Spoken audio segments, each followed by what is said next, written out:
الفترة الأخيرة حرفيا ما بقاش فيه أسهل من إنك تعمل صور مصغرة للفيديوهات بتاعتك وبتكة زرار واحد، وده كله من خلال الذكاء الاصطناعي. تقدر تعمل صور زي اللي قدامك. علشان تعرف ازاي تعملها تابع حلقة النهاردة. وعلشان نعمل مع بعض الصورة المصغرة بالذكاء الاصطناعي بضغطة زرار هنكتب البرومت ده، وهو عايز برومت صورة مصغرة احترافية وكليك بيت الفيديو بيتكلم عنه، وتروح ضايف له في المكان ده عنوان الفيديو اللي عايز تعمل له الصورة المصغرة. وبعد كده تكتب خليك انت مبدع، ستايل يوتيوب احترافي، شخص في منتصف الصورة او في المكان يعني اللي انت عايزه يبقى في الصورة المصغرة، نص قصير قوي وواضح، إضاءة سينمائية بدون عشوائية، كليك بيت مناسب لموديل نانو بنانا.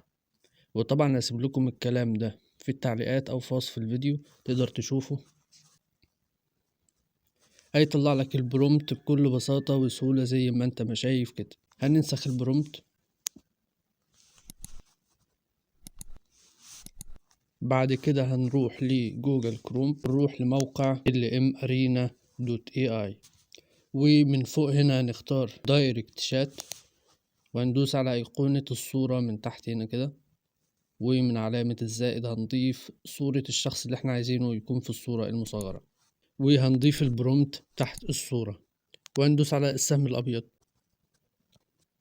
وننتظر لحد ما يولد لنا الصورة المصغرة بكل بساطة وسهولة. هنشوف مع بعض النتيجة، وزي ما انتم ما شايفين نتيجة حرفيا أسطورية. بعد الفيديو ده هتسهل على نفسك صناعة المحتوى، وهتبقى إنتاجيتك ضعف إنتاجيتك في الفترة الحالية.